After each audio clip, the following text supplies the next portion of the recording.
Greetings to everyone.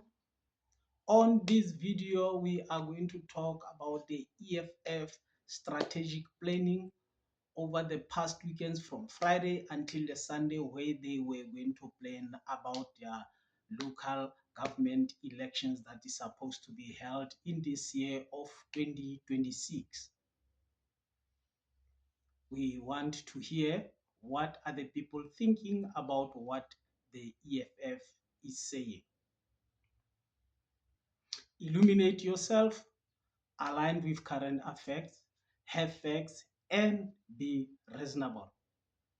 Fellow South Africans, to both the members of the political party, economic freedom fighters, the people that are interested in politics and South Africans at large, what do you make of what EFF has already resort into, from getting of different state stakeholders to come and explain, like Stats as SA, uh, and different IEC and different stakeholders to come and explain the situation and the conditions, and the EFF members coming over and having their views in regard of what they think must be the way ahead based on the future local government elections coming.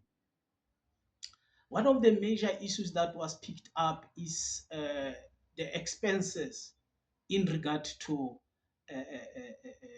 elections, whereby you can see the smaller political parties will be swallowed based on high expenses that have to be used in regard to campaign for the elections and the general expenses.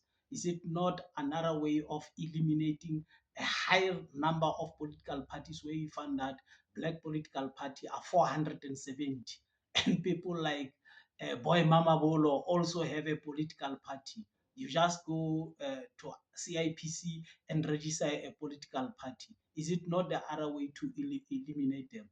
And also the IEC saying they would like somebody to be on the voting line for at least 15 minutes, not longer than that. Will not that not help people to have interest of participating into the votes?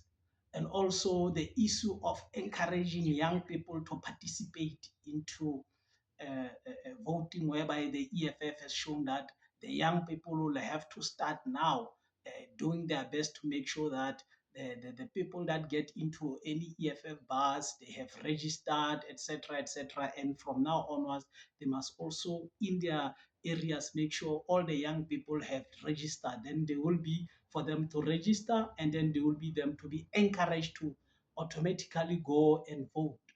And the other thing is that everyone that is 18 years or over being made to be automatically into voters roll.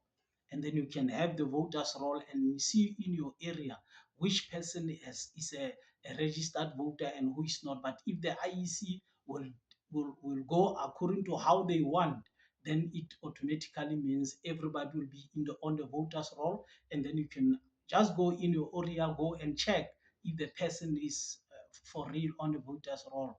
And then failing of which, you can encourage such a person to not only during the period of elections, where IEC will be having campaigns to see that people are on the voters roll.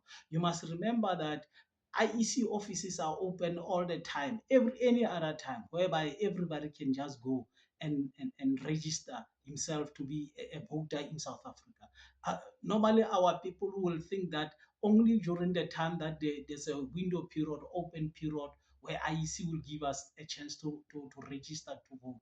We think that is the only period. No, it is always open.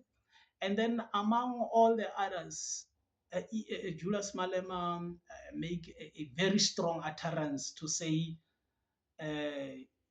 if they can fail to see them dropping their, for example, their voter number percentage dropping, it might be a signing of the death warrant. It's a very, very extremely strong wording to say It's like he's saying it's a do or die. And then sometimes such are psychological ways whereby the leaders will be encouraging their members not to relax and make it any day and all the time.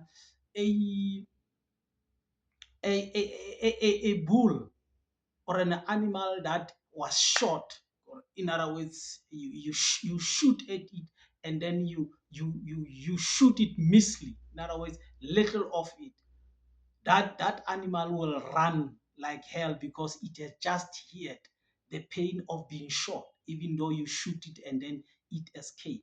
Meaning, by EFF seeing that, it expect to be a party that will have higher votes than 10% or so. It just got around 9%.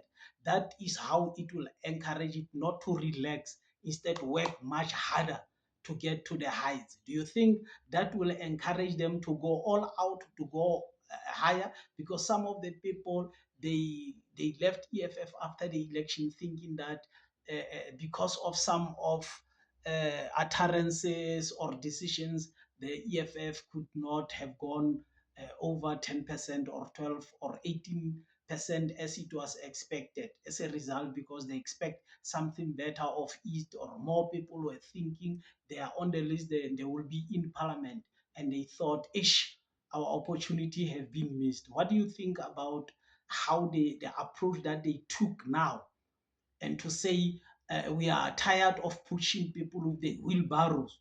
In other words, everybody must stand up and do what is required, or you are out.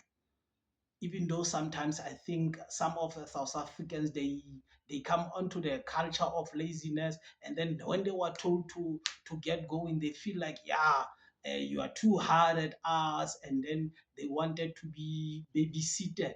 And then when they push outside, they come with different excuses into why what is done is personal and things like that.